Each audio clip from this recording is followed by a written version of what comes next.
We are delighted to be back for the third year running at Chelsea Flower Show, working again with the brilliant Grainger and Landform consultants.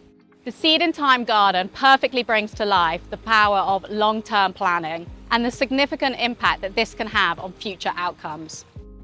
So we were talking about the idea of making more from less, which started the sort of creative juices of looking into ways that we could bring that into the garden. So we were looking at restricted planting palettes, restricted material palettes, which also then led on to the idea of brutalism, which the philosophy behind that is make more from less or celebrate the singular material of concrete. So the second part of the story was biodiversity loss in the UK. I wanted to show ways in the garden that you could introduce biodiverse zones simply to help regenerate biodiversity in the UK.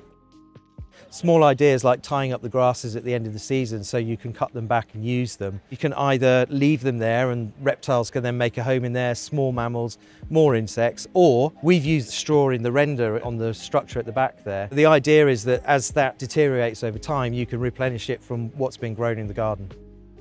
So the planting scheme was driven by native grasslands, so all of the species that grow here are recognisable from meadow plants and grassland plants. We've got Zizia, for example, some well-known ones as well, like the salvia and valerian.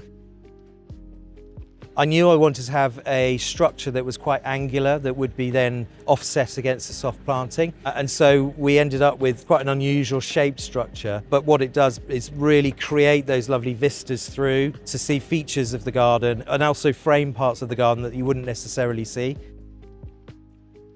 We know now how important water is in the garden, so I wanted to make a real feature of that central wetland. The feature is actually fed not only by the system that we've put in place there. To top that up, we've got rainwater capture at the top of the structure, so all of that water is fed around the garden through the top of the structure and into the wetland.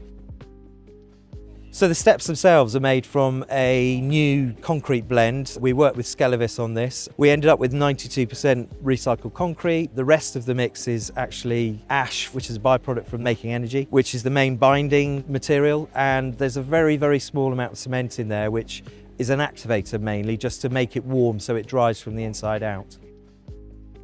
Once Chelsea's all finished, the garden will go to Agar Grove, which is in Camden Town, which is part of Centrepoint. The space is a little bit different, but most of the elements that you see behind me will be relocated there.